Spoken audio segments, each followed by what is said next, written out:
Picture this. You are signing a PhD contract and there is no mention to teaching whatsoever. And at some point during your PhD research, you end up in a classroom and you are expected to teach. No preparation whatsoever. And I don't know about you, but I see a bit of irony in the fact that you are being paid to question everything, aka critical thinking, but you still have to accept an obsolete system without asking questions. And you're still being forced to teach without having a clue on how to teach.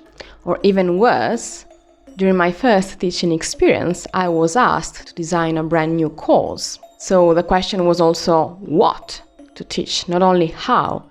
I had no idea. By the way, terrible experience, would not recommend. Hello everybody, this is Yael, and I have a lot of thoughts about my experience in academia, about teaching, but also about learning. When I signed a contract for a PhD position, I was asked to do research. But what does it mean to do research? Because to be honest, nobody ever taught me what is research, how you're supposed to do it, and why. So much is given for granted. And it's funny that 70% of what I learned when I was in school is no longer applicable to this society. Maybe it was never made for a globalized community in the first place.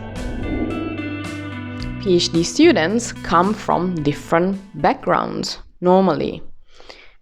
It's more common to have people who've been studying elsewhere to move to a specific university and start their PhD journey there, rather than having a person who graduated from the same university and stayed there. It's way more common to have people moving around. But there is no one-size-fits-all option, because each academic background is different and can even be incompatible with the requirements of a specific institution. But someone arbitrarily decided which were the criteria, and the basics are not taught everywhere or everywhere in the same way. See, for example, academic writing and research ethics. These are two courses that I attended once I became a PhD student. But aren't you supposed to know these things already? As a master's student or a bachelor's student, shouldn't these be basic courses? Yeah, probably they are elsewhere, but not where I grew up. In Italy, that wasn't an option. I don't remember seeing ever a course about research ethics or academic writing, and perhaps it belonged to a different field of studies, and therefore it wasn't meant for me, it wasn't in my curriculum. Or maybe it was just an optional thing. Whereas in my PhD studies, so in the courses that I was meant to attend while doing my PhD research, these were mandatory. And it makes sense for anybody who works in academia. And that's a huge problem. Because this means, for instance, for academic writing, it means that you have entire countries that are not trained the same way as you are. So when I started writing in academia here in Finland, I had to adapt to an entirely different system. It was literally an opposite system in certain ways. So on top of conducting research for this specific PhD, I had to relearn basic skills, or even to forget what I was taught before coming to Finland, because it would not allow me to write academic writing as it's supposed to be here. So in the academic community, in an international community, not all scholars work with the same criteria.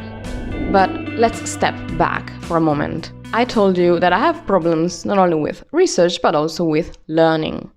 And I remember when I was in school or even in university, like for my bachelor's, teachers would give me, a task. For instance, memorize so-and-so. But without telling why, how to do it, what's the purpose? Like, how do I learn from this task? That is, memorizing something that would normally be forgotten within a couple of days or weeks. How many of you can truly remember every single thing you studied and memorized in school? There are some things that maybe stick. For instance, when they are connected to music, so there's some kind of rhythm or some notes that are stuck in our brains. And that's also part of a learning system that, at least in my experience, it wasn't taught in schools. I learned it somewhere else. But otherwise, what do you remember from your time in school? To be honest, I don't remember much. Another task was, for instance, to summarize. And how are you supposed to do that? Why is it important? What's the point of summarizing, a text? I honestly don't recall any explanation about this. And perhaps there was once someone who tried to explain me and the class what this meant, but I truly cannot recall that. Another question is why written and oral texts are structured like that. Is this useful at all? Like, especially knowing what's the direction that education is following and, of course, what society is doing. I mean, how can society benefit from students who are able to repeat word by word some texts, but forget it by the end of the week? Shouldn't we be learning in different ways? And this brings me to the fact that schools and higher education institutions are not keeping up with the jobs currently available in the industry. There is no correspondence. And for some odd reason, this is fine. Again, a personal example is that my diploma, high school diploma, is no longer valid for the job that I was trained for. Simply because after a few years, they changed the rules in Italy, and they decided that someone with my training needed additional training through a university degree as well.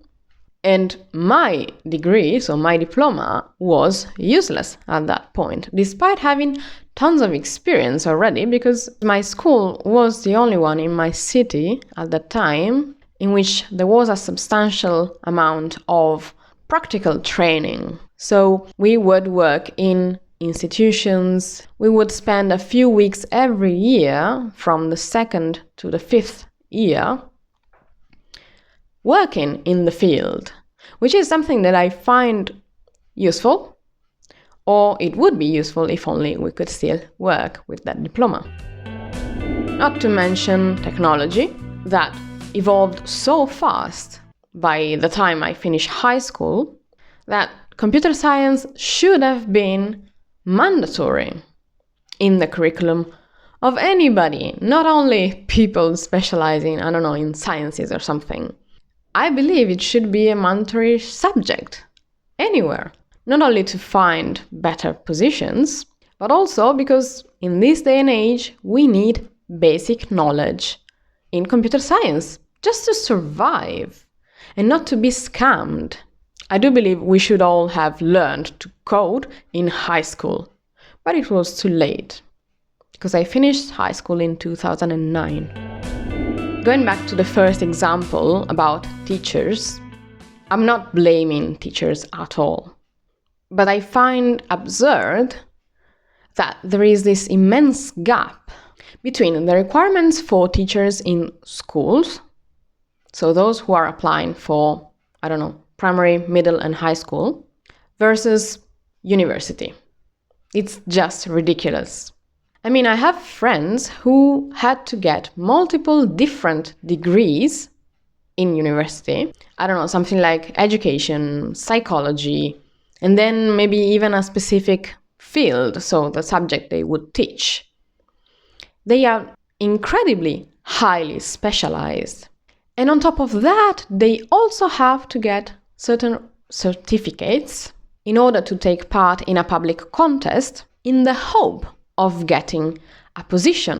Not even in the field they were required, so they are probably specialized, I don't know, in mathematics.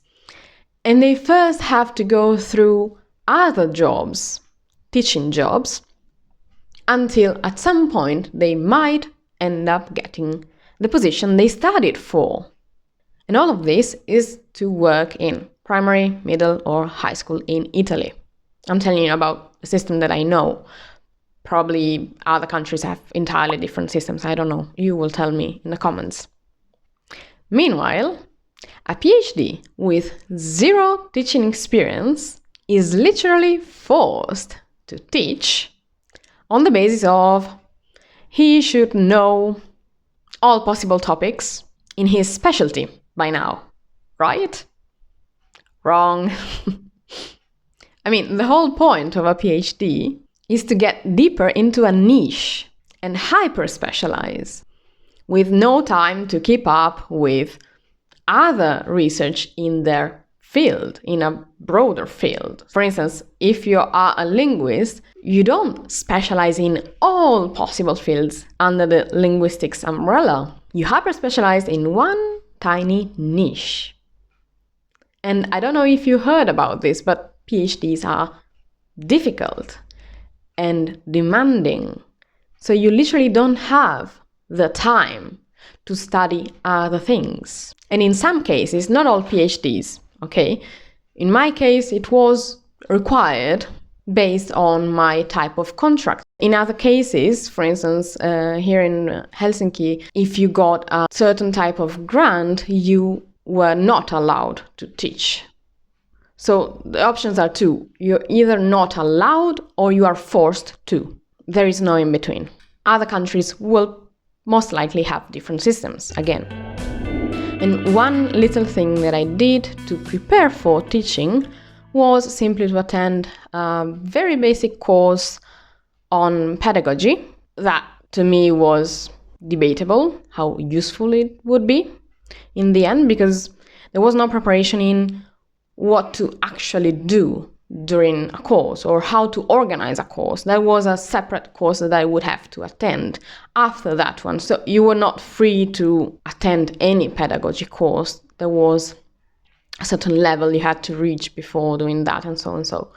But I had requirements that wouldn't allow me to attend multiple pedagogy courses, and so it was tricky. So in the end, I only attended the basic one, and I honestly can tell you, I was not prepared for teaching. I don't think I should have done it. I've done it twice, co-teaching with other colleagues, luckily, so I wasn't alone. In one case, it was pure damage to be working with someone else. In the other case, I was really grateful for their experience, and in that case, I didn't have to design an entire course, for instance. But yeah, everybody has different experiences. But what I'm trying to show you here is how surreal it all is. I mean, who decided and how is it possible that people teaching in schools are required so much to be in the position to teach at some point in their life, while if you get a PhD position, okay, which is not easy, of course, it's not easy to get it, but still, it doesn't mean that you are prepared for teaching.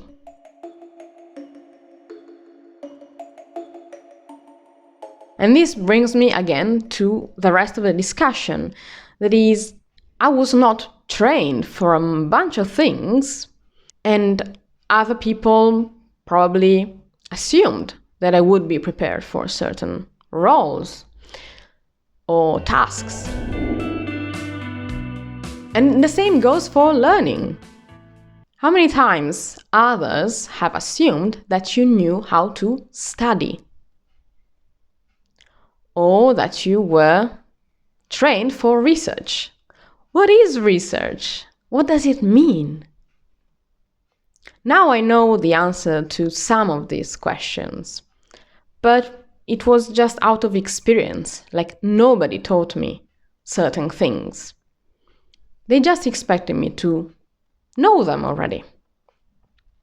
And I don't know if the same goes backwards. So if teachers in high school, well, of course they were busy teaching too much stuff in so little time,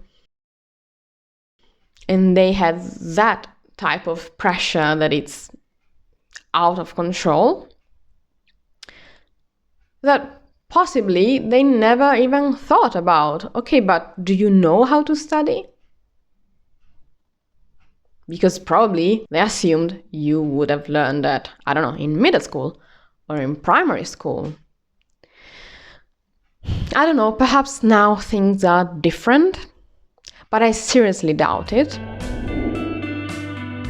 I just want to know your thoughts. So what's your take on this entire issue about teaching and learning, and the fact that education nowadays feels outdated and perhaps it needs a reform? I don't know. Tell me, how is it in your country? Or do you have different experiences in different countries and institutions? Please let me know in the comments. I'm truly curious. I want to know more. And if you are a teacher, you are doing an amazing job, no matter what, because it's one of the toughest jobs on this planet, in my opinion. And that's also why I think I wasn't ready for that. I feel like it's something you are called to, you know? Just like, I don't know, a nurse or someone like that, who truly gives their life, their time to the cause, you know? It feels a bit like that.